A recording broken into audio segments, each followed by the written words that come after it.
É um direito que é previsto constitucionalmente e que tem que ser garantido pelo poder público. Então, se essas pessoas estão nessa situação de ocupação irregular de um terreno, é porque existe um problema social, e esse problema social só existe por conta de uma prévia omissão do poder público. Então, se tem uma omissão do poder público, é porque houve aí a lesão ou não houve o atendimento de um direito, que seria o atendimento do direito da moradia, do atendimento habitacional. Então, seria isso que tem que ser buscado.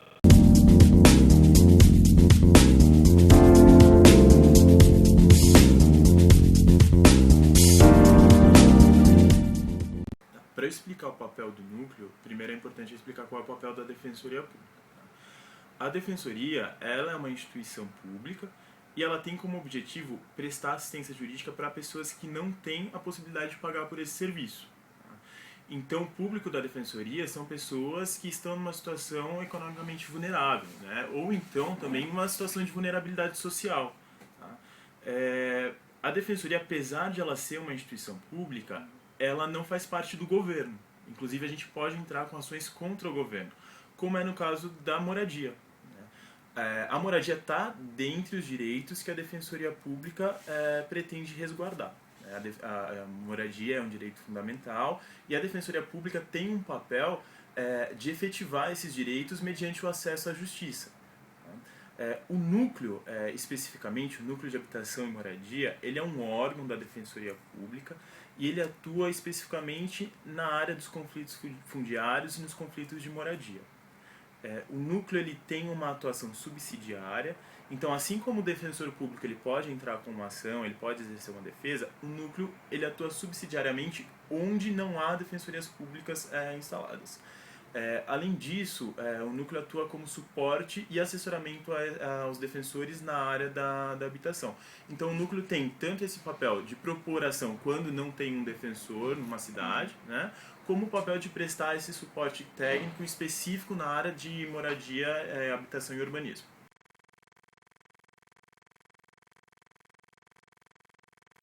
O direito à moradia ele é um direito fundamental social e está previsto na nossa Constituição. O direito à moradia ele vai além, e isso é uma interpretação dos órgãos internacionais, é uma interpretação da doutrina, ele vai além do simples direito a uma casa, do simples direito a um teto. Ele envolve muito mais. Onde que essa casa tem que estar? Ela tem que estar num local onde você tenha serviços básicos, onde você tenha saneamento básico, onde você tenha asfalto, onde você tenha acesso à água. Então, o direito a uma casa, o direito a um teto, simplesmente ele não se faz por si só. De que adianta eu ter uma casa se eu não tenho acesso a outros serviços?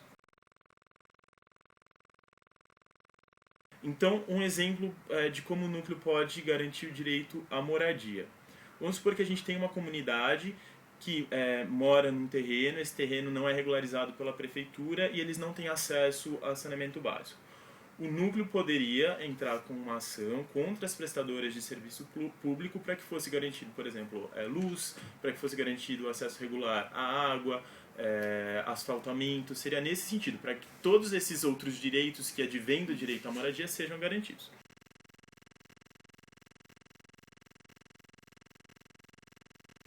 A reintegração de posse ela é uma ação. Então, como que funciona? Como que é essa dinâmica? Normalmente o núcleo é procurado por uma comunidade que está sofrendo uma ação de reintegração de posse, uma comunidade que é ré numa ação de reintegração de posse. Como eu disse, o núcleo vai atuar de forma subsidiária, naqueles casos em que não tem uma defensoria pública na comarca. Tá? Então essa comunidade procura a defensoria pública, no caso o núcleo de habitação, e o núcleo vai atuar, a defensoria vai atuar na defesa dessas pessoas.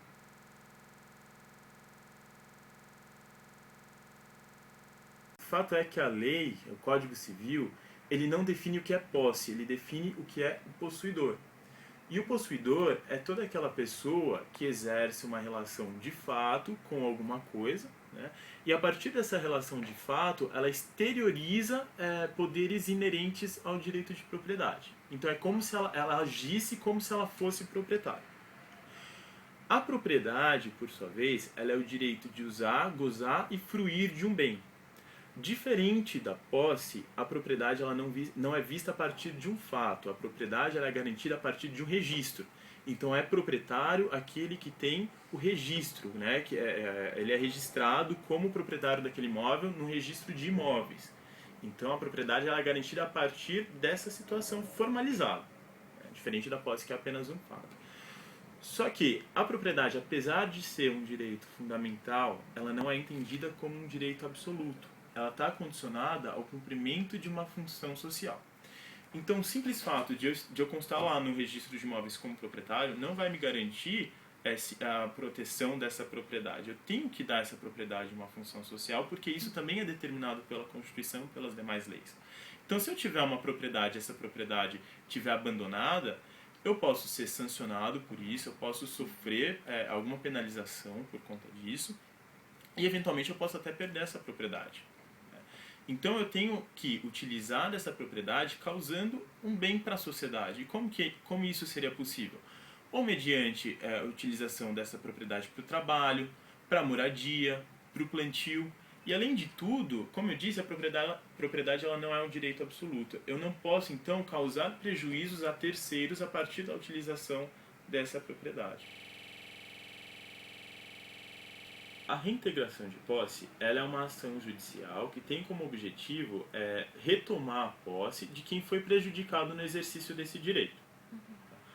Por sua vez, a ocupação ela é um fato, né, e ela pode vir a gerar um direito, ela é uma forma de aquisição, inclusive, da propriedade. Muitas vezes, o proprietário então entra com uma ação de reintegração de posse contra ocupantes. E esses ocupantes, muitas vezes eles são vistos pelas pessoas como se eles estivessem cometendo uma ilegalidade. Mas não é bem assim. Muitas vezes, em razão do tempo do exercício dessa posse, de como essa posse é exercida, esses ocupantes têm sim direitos resguardados.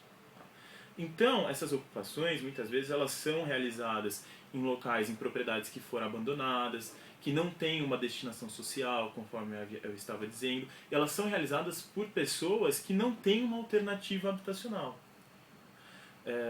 E essas pessoas, essas comunidades, conforme for a natureza dessa posse, se elas tiverem de boa fé, se elas estiverem exercendo essa posse por muito tempo, essa posse ela pode vir a ser regularizada e reconhecida numa defesa. Ela pode vir a ser utilizada contra até mesmo o proprietário para ser garantida a permanência dessas pessoas nessa localidade.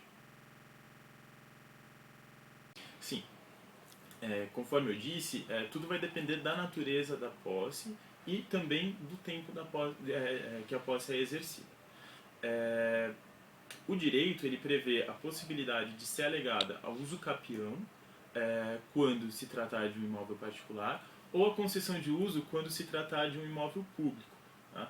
Então isso pode ser utilizado como matéria de defesa numa ação de reintegração de posse e no final pode ser reconhecida que essas pessoas têm direito à melhor posse e se forem cumpridos os requisitos da uso capião ou da concessão de uso, ser inclusive reconhecido esse direito de permanecer no local e, reconhecido esse direito de uso capião, se for levado a registro posteriormente, seguir todo o protocolo, toda a questão burocrática, eles podem vir a se tornar inclusive proprietários da área com regularização e buscar depois as outras questões inerentes ao direito à moradia, como saneamento, como asfaltamento desse terreno e assim seguir. Primeiro, os direitos dessas pessoas são os direitos inerentes a qualquer ação judicial, que é você ter conhecimento de que existe uma ação sendo movida contra você e você ter o direito à defesa dessa ação, né, que seria o contraditório também. Além disso, essas pessoas têm o direito de permanecer na posse do imóvel até que tenha uma decisão judicial dizendo o contrário. Nosso direito, ele veda a autotutela, né, que seria o caso de um particular chegar lá e retirar essas pessoas por força própria. Claro, há hipóteses no direito que isso acaba sendo permitido, né, evidentemente para você impedir que alguém entre no seu terreno. Né? Nesse caso, é uma autotutela que é reconhecida. Mas depois que você tem uma comunidade ali estabelecida, independente do prazo que essa comunidade está, é só com uma ordem judicial que essas pessoas são obrigadas a sair desse local. Né? Além disso, além desse direito então de você ter uma defesa, na reintegração de posse, o que a gente busca? Inicialmente, o direito mais forte que a gente busca é o direito de permanência dessas pessoas nessa área e, eventualmente, até o reconhecimento da usucapião ou da concessão de uso, como eu te disse. Caso isso não seja possível, e a depender de como essa posse foi exercida, essas pessoas podem ter reconhecido o direito a serem indenizadas pelas melhorias que elas fizeram nesse terreno. Então, se foi uma posse de boa-fé e essas pessoas realizaram obras nesse terreno, essa saída do terreno tem que estar condicionada ao direito de indenização pelas melhorias que foram realizadas. Caso esse direito à indenização não seja previsto para o caso específico, é inegável que essas pessoas têm direito à moradia. Porque, como eu disse, é um direito fundamental e esse direito à moradia ele é um direito autônomo, ele não está necessariamente ligado à posse. Então, é um direito que o poder público tem que garantir a essas pessoas. Essas pessoas vão ser retiradas, mas tem um problema social existente e esse problema tem que ser resolvido pelo poder público. Então, tem que ser garantido pelo poder público uma alternativa habitacional digna para essas pessoas. Além disso, então a gente teve todo um processo de reintegração de posse, foi garantida a defesa e tal, chegou no final, então tem uma sentença definitiva determinando então a desocupação desse terreno por essas pessoas. Como essa desocupação vai ocorrer? Vai ocorrer de qualquer maneira? Não, essa desocupação também tem que garantir direitos básicos dessas pessoas. Então, primeiro, elas têm que saber exatamente quando que vai ocorrer e com uma previsão que elas possam se programar para desocupar voluntariamente esse terreno. Quando for realizada essa reintegração de posse, ela tem que ser realizada por funcionários que estejam identificados, elas têm que estar assistidas por funcionários do governo. Essa reintegração de posse ela não pode ocorrer à noite, ela não pode ocorrer em dias chuvosos. São direitos que, embora eles não estejam explícitos, né, na legislação brasileira, são direitos que são reconhecidos por tratados e por entendimentos de organismos internacionais. Tá? Então tem toda uma questão de direitos fundamentais, direitos básicos, direitos humanos que elas têm que ser respeitadas quando houver uma reintegração de posse. Essas pessoas elas não podem sofrer uma violência policial, elas têm que ter sua dignidade respeitada.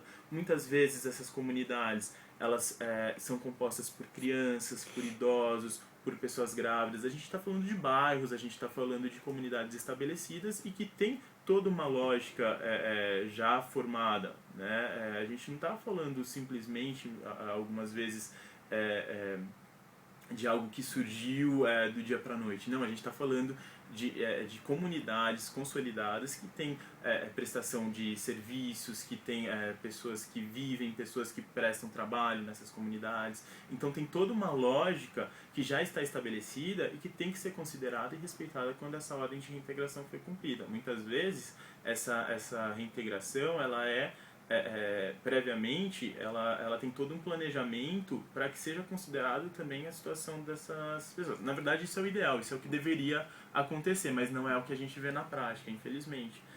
E caso haja, então, uma violência policial, caso esses direitos não sejam respeitados, o que a gente teria que buscar, e no caso posteriormente, porque já aconteceu esse ato lesivo, seria buscar eventualmente uma indenização para essas pessoas por esse sofrimento, por esses danos que sofreram.